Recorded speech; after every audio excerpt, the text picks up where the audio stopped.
1960년대, 70년대의 극사회주의 운동이었던 중국의 문화 대혁명으로 인해서 중국의 전통적인 유교 문화가 다 붕괴되고 또 중국의 수많은 기독교인들이 감옥에 가게 되었습니다. 하지만 90년대 중국의 문이 열리기 시작하였고, 그리고 2000년대 들어서는 중국 땅에 공식적인 기독교인 수가 1억 명이 넘게 되었습니다. 물론 지금 중국 땅에 기독교인들이 향한 핍박과 그런 억압들이 있지만 지금 중국이라는 나라가 세계 선교의 큰 축을 담당하고 있는 것 또한 사실입니다. 이런 것들을 볼 때에 아무리 고난이 오고 핍박이 오더라도 하나님께서는 반드시 하나님의 방법대로 하나님의 사역들을 완성해 나간다는 것을 볼 수가 있습니다. 문화 대혁명 당시 고난을 받았던 현지 기독교인들의 다큐멘터리를 본 적이 있습니다. 이들은 60년대, 70년대에 감옥에 갇히고 고문을 당하면서 외적으로나 내적으로나 몸이 굉장히 많이 상해 있었지만 이들이 나중에 석방되자마자 한 것이 있는데 바로 중국 땅에서 복음을 전하는 것이었습니다. 중국 교회 성장을 위해서 수많은 헌신과 노력을 하였고 그 중국 교회 역사 가운데 참여했다는 것이죠. 하나님께서 분명히 하나님 나라의 그 사역들을 완성해 나가십니다. 하지만 하나님께서 하나님의 사역을 하실 때에 하나님의 사역에 적극적으로 참여하고 동참하는 사람들이 있다는 것입니다. 2021년 무엇을 생각하고 계십니까? 세상 사람들은 코로나로 인해서 다시 한 번 더 주식에 대한 관심이 많이 높아졌다고 합니다. 그래서 주식에 대한 책들이 굉장히 많이 나와 있고요. 아니면 언택트 시대에 어떻게 살아가야 되나 이러한 고민들 많이 하고 있을 것입니다. 하지만 우리 소포교회는 다가올 2021년 하나님의 사역에 적극적으로 참여하는 것에 힘써 하나님께 쓰임받고 사용되어지는 그런 교회가 되기를 소망합니다. 오늘 본문 출애굽기는 모세오경 속에 들어가 있습니다. 모세오경은 창세기부터 신명기까지 5권으로 이루어져 있죠. 그리고 이 모세오경은 각각 따로 쓰여진 5권의 책이라고 생각할 수도 있는데 원래는 이렇게 각각 따로 쓰여진 5권의 책이 아니라 모세오경이라는 한 권의 책으로 쓰여져 있습니다. 그렇다 보니 모세오경의 저자였던 모세가 이 모세오경을 통해서 분명하게 이야기하고 싶었던 것이 있다는 것입니다. 물론 성경 66권은 하나님의 감동으로 된 것으로 창세기부터 요한계시록까지 하나님 나라라는 주제로 이어져 있습니다. 하지만 모세오경을 통해서 저자가 분명히 이 시대에 우리에게 이야기하고 싶은 이야기가 있다는 것이죠. 그것이 무엇이냐면 바로 하나님이 창세기부터 약속했던 아브라함과의 약속을 통하여서 유형적인 하나님 나라, 즉 이스라엘을 반드시 만드시는 과정을 모세오경을 통해서 저자는 보여주고 싶었다는 것입니다. 그래서 출애굽기 1장 초반부를 보시면 야곱의 가족들을 이야기하면서 창세기의 내용들이 출애굽기에도 계속해서 이어지고 있음을 저자는 분명하게 보여주고 있습니다. 출애굽기 1장 7절에 이스라엘 백성들이 낯선 애굽 땅에서 강하고 번성할 수 있었던 이유가 무엇이겠습니까? 그것은 하나님께서 창세기부터 이어져 내려온 이 아브라함과의 약속을 성취하기 위해서였습니다. 그런데 하나님께서 약속의 말씀을 성취하시지만 언제나 이 사단의 방해는 존재한다는 것이죠. 오늘 1장에서만 바로 왕이 이스라엘 백성들의 강성해진 것이 두려워 3번에 걸쳐서 핍박을 가하기 시작합니다. 그렇지만 하나님의 약속과 하나님의 뜻이 있었기 때문에 이스라엘 백성들은 애굽 땅에서 피해를 입지 아니하고 오히려 하나님의 뜻 안에서 더욱더 강성해질 수가 있었던 것입니다. 하지만 출애굽기 1장의 상황만을 보면 이런 생각이 들 수도 있습니다. 왜 하나님께서 번거롭게 애굽 땅에서 이 하나님 나라 백성들을 준비하시나 만드시나 이런 생각들을 가질 수도 있습니다. 그냥 야곱의 자손들이 가나안 땅에 있을 때에 복을 주셔서 그 자리에서 백성을 만드시는 게 훨씬 더 효과적이고 하나님 나라를 만드는 것이 훨씬 더 빠를 텐데 왜 굳이 이 애굽 땅에 보내시고 또 400년이라는 시간이 지난 후에 이러한 고난을 겪게 하시나 이런 질문을 가질 수가 있습니다. 저도 이러한 생각들을 가지면서 앞에 창세기를 보면서 묵상을 하는데 이런 생각이 들었습니다. 바로 이 야곱의 자손들이 가나안 땅에서 하나님의 백성답게 살지 못하는 모습들이 많이 보이더라고요. 누이 디나의 복수를 위해서 시므온과 레이는 비겁한 방법으로 누이의 복수를 하기 시작하고요. 피를 나는 형제를 노예로 파는 모습들이 나오고, 유다도 정말 하나님의 백성답지 않은 모습들을 보이기 시작하죠. 야곱의 자손들이 가나안 땅에서 살면 살수록 하나님의 백성답지 않은 모습들이 창세기에서 계속해서 드러나고 있었습니다. 2021년에는 코로나와의 싸움을 계속해서 이어갈 것 같습니다. 인간적인 생각으로는 이런 코로나가 하루빨리 종식되기를 원하지만, 하지만 분명한 것은 하나님은 코로나 상황 속에서도 가장 최선의 방법으로 하나님의 사역들을 이루어 나가고 계신다는 것입니다. 그렇다면 우리가 해야 할 것이 무엇입니까? 오늘 출애굽기 1장의 히브리 산파들이 하나님의 사역에 참여하여 하나님의 은혜를 경험하였던 것처럼, 우리도 2021년 하나님의 사역에 적극적으로 참여할 때에 놀라우신 하나님의 은혜를 경험하게 될 줄로 믿습니다. 우리 소포교회가 그렇게 되기를 소망합니다. 그렇다면 하나님의 사역에 적극적으로 참여하는 자들은 어떤 특징을 가지고 있습니까? 먼저는 이 하나님의 사역에 적극적으로 참여하는 사람들은 하나님을 경외하는 자라는 것입니다. 하나님의 사역에 방해하기 위해서 바로가 등장한다면, 하나님의 사역에 참여하기 위하여서 오늘 히브리 산파들이 등장합니다. 그런데 이 산파들의 특징이 있는데 21절을 보시면 하나님을 경외하는 자들이라는 것입니다. 하나님을 경외하는 자들이 어떤 사람입니까? 말로만 하나님을 경외한다고 해서 하나님을 경외하는 거 아니지 않습니까? 구약에서 시편을 제외하고 경외라는 단어를 가장 많이 쓰는 곳이 바로 신명기입니다. 신명기는 모세오경 중에서도 유형적인 하나님 나라가 만들어지기 직전에 모세가 중요한 부분만을 다시 한 번 더 설교한 것이 신명기인데, 오늘 신명기에서 강조하고 있는 단어가 바로 하나님을 경외하라는 것입니다. 이 말은 유형적인 하나님 나라를 만드는 것에 있어서 가장 중요한 것 중 하나가 바로 하나님을 경외한다라는 것이죠. 그런데 항상 모세가 경외라는 단어를 사용할 때 신명기에서 따라다니는 것이 있습니다. 그것이 무엇이냐면 바로 율법을 지키고 따르고 행하며 섬기며와 같은 바로 하나님의 말씀에 대한 순종이 늘 이 경외라는 단어를 사용할 때 따라다녔다는 것입니다.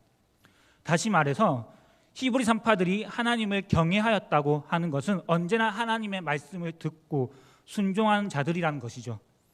갓 태어난 아기를 죽이라는 명령 앞에서 히브리 산파들이 바로 앞에서 두려워하지 아니하고 하나님을 두려워할 수 있었던 이유가 무엇이겠습니까? 그것은 바로 창세기부터 이어져 내려온 아브라함과의 약속을 히브리 산파들은 알고 있었고 믿고 있었고 그 말씀에 순종하기로 작정하였기 때문입니다.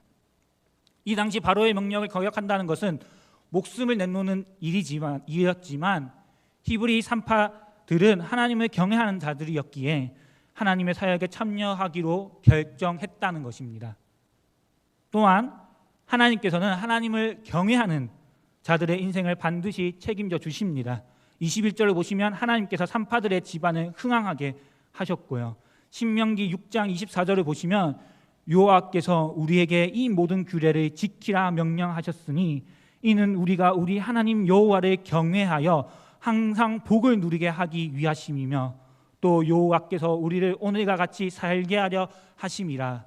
아멘. 하나님께서는요 진정으로 하나님을 경외하는 자들의 지방을 흥황하게 하시고 복을 주시겠다고 분명히 우리에게 약속하셨습니다. 과거 초기 한국 기독교의 리더자들은 출신이 그렇게 높지 않았습니다. 신분이 굉장히 낮았습니다. 천민 출신이 많았죠.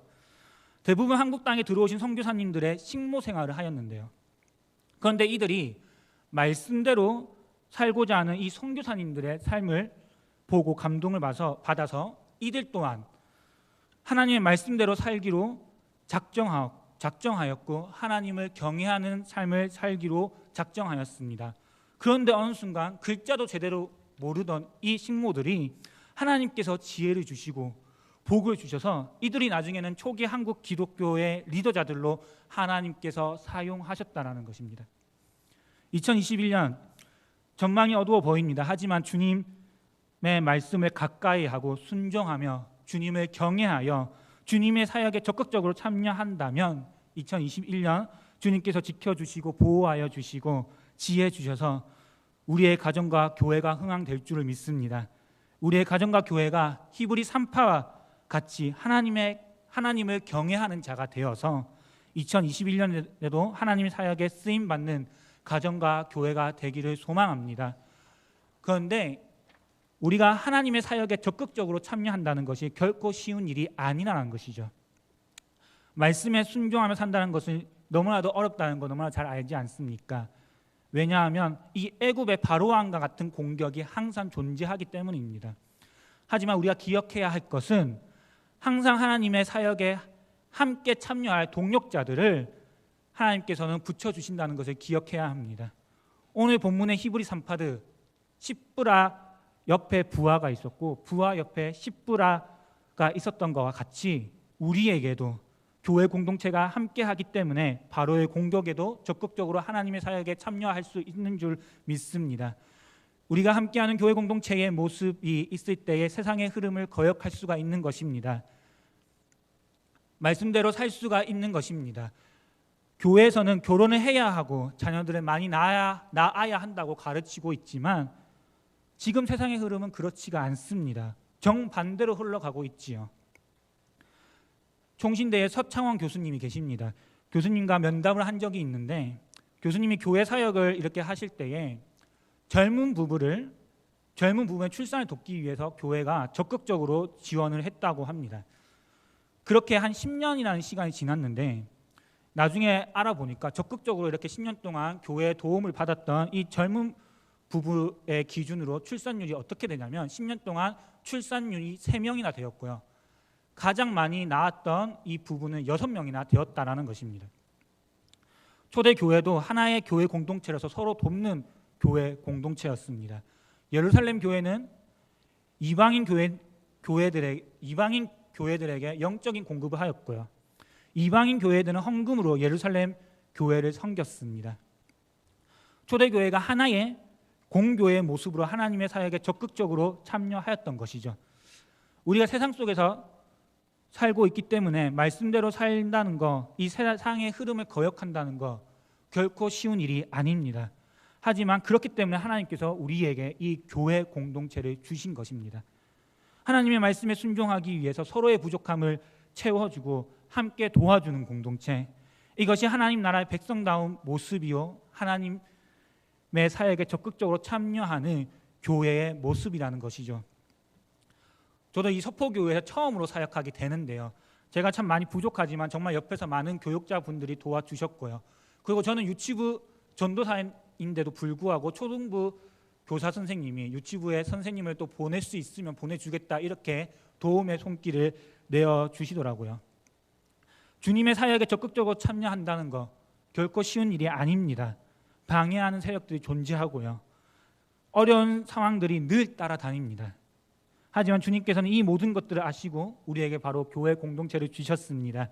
우리가 하나의 교회 공동체로서 주님의 사역에 적극적으로 참여할 때에 하나님께서는 2021년에도 우리 서포교회를 통하여서 수많은 일들을 참여시키시고 수많은 일들을 행하실 줄을 믿습니다. 마지막으로는 하나님께서는 초월적인 방법으로라도 하나님의 사역에 참여시킨다는 것입니다. 출애굽기 1장 19절과 20절을 보시면 19절에서 산파들이 바로의 명령을 수행하지 못했다고 이렇게 보고를 하고 있습니다. 그런데 20절을 보시면 바로의 반응이 나타나지 않은 채 산파들이 하나님의 은혜를 받았다라고 이야기하고 있습니다. 뭔가 문장이 조금 생략되어 있는 느낌이 들고 어색한 부분이 있습니다. 왜냐하면 바로의 반응이 나와야 되는데 그것이 바로 생략된 채 그냥 하나님의 은혜를 받아서 산파들이 흥왕되었다 이렇게 나오는 게 뭔가 좀 문맥적으로 이상하지 않습니까? 물론 하나님의 은혜로 히브리 산파들이 보호받은 것이 사실이지만 오늘 본문에서 하나님이 초월적인 간섭이 있었다는 것을 성경을 통해 이야기하고 있다는 것입니다. 16절을 보시면 오늘 본문의 1장 16절을 보시면 바로가 히브리 산파들에게 명령하였을 때의 중반절을 보시면 그 자리를 살펴서라고 이렇게 이야기하고 있습니다. 여기서 바로가 말하는 그 자리는 출산대라고 생각을 하시면 이해하기가 쉬운데요. 그리고 이 살펴서라는 의미는 아이가 남자냐 여자냐를 살피라는 의미가 아니라 출산대에 있을 때 주변에 누가 있는지 살피라는 의미로 사용되어지고 있습니다. 그러니까 이것을 하나로 이으면 아이가 즉시 태어났을 때에 주변에 누가 있는지 잘 살피고 아무도 몰래 아이가 남자면 은밀하게 아이를 죽여라고 명령했던 것이 바로의 명령이라는 것이죠.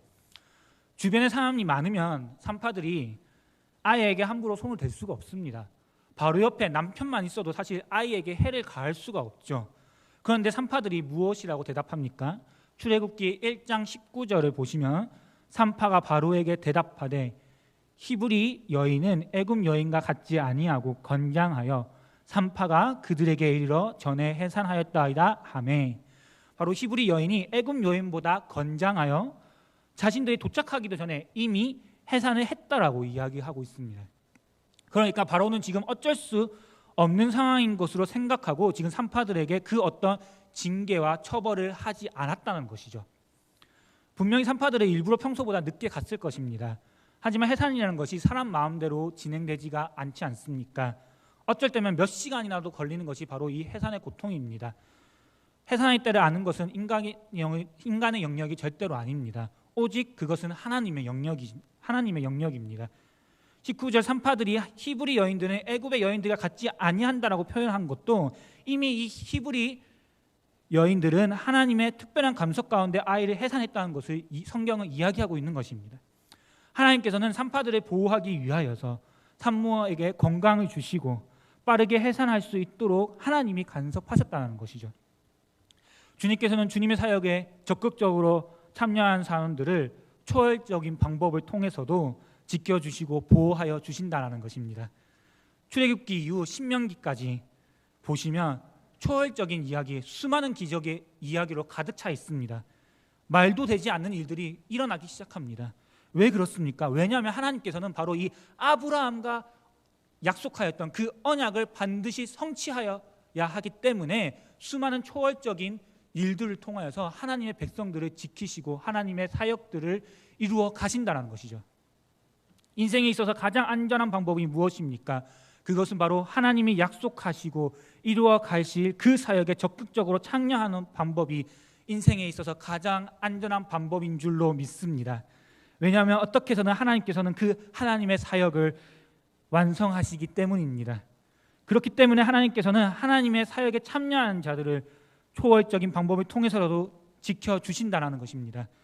마태복음 6장 33절을 보시면 그런즉 너희는 먼저 그의 나라와 그의 의를 구하라. 그리하면 이 모든 것을 너희에게 더하시리라. 먼저 그의 나라와 그의 의를 구하고 하나님의 사역에 적극적으로 참여하는 인생은 주님께서 초월적인 방법을 통해서라도 백성들을 지켜주시고 반드시 필요한 모든 것들을 채워주신다고 주님께서는 약속하셨습니다. 그렇다면 교회가 하나님의 사역에 참여하는 방법이 무엇이겠습니까? 마태복음 28장 19절에서 20절에서 예수님이 승천하시기 전에 분명히 우리에게 말씀하셨습니다. 그러므로 너희는 가서 모든 민족을 제자로 삼아 하나님과 아버지와 아들과 성령의 이름으로 세례를 베풀고 내가 너희에게 본부한 모든 것을 가르쳐 지키라 하라. 볼지어다 내가 세상 끝날까지 너희와 항상 함께 있으리라 하시니라. 아멘. 말씀으로 사람들이 가르치고 주변의 사람들에게 복음을 전하고 선교하는 것, 이것이 주님께서 우리에게 주신 명령이요 하나님이 완성해 나가실 그 하나님의 사역에 참여하는 방법이라고 예수님께서는 말씀하셨습니다. 오늘 말씀을 맺으려고 합니다. 하나님께서는 창세기 아브라함과의 약속을 반드시 지켜 유형적인 하나님 나라 이스라엘을 만드셨던 것처럼 모든 민족에게 복음이 전파된다는 이 말씀을 반드시 성취하시는 분이십니다. 또한 히브리 산파들이 하나님의 사역에 적극적으로 참여하여 주님께 복을 받았던 것과 같이 우리도 이 하나님의 사역에 적극적으로 참여할 때에 주님께서 우리의 인생을 지켜주시고 인도하여 주시고 그리고 복을 주시는 줄로 믿습니다. 하나님의 말씀을 깊이 묵상하고 순종하여 경외하는 자가 하나님의 사역에 참여하는 자입니다. 그리고 하나님께서는 그 길을 결코 혼자 가게 하지 아니하시고 교회 공동체를 통해서 함께 하나님 사역에 참여할 수 있도록 우리에게 바로 이 교회라는 공동체를 주셨습니다. 인간적인 지혜로 한계가 부딪힐 때가 분명히 있습니다. 이 교회가 함께 모여서 해결하지 못하는 일들이 분명히 있습니다. 하지만 하나님께서는 그럴 때마다 초월적인 방법을 통해서라도 하나님의 사역에 참여하는 이 교회 공동체를 보호하여 주시고 지켜주신다는 것입니다. 인생에 있어서 가장 안전한 방법이 무엇입니까? 그것은 바로 하나님의 사역에 참여하는 것입니다. 왜냐하면 하나님께서는 반드시 하나님의 사역들을 이루고 완성해 나가시는 분이기 때문입니다. 우리 소포교회가 하나님의 사역에 적극적으로 참여하여서 가장 안전한 방법을 선택하는 그런 가정, 그런 교회가 되기를 소망합니다. 우리 교회가, 우리 가정이 그렇게 될 줄로 믿습니다. 우리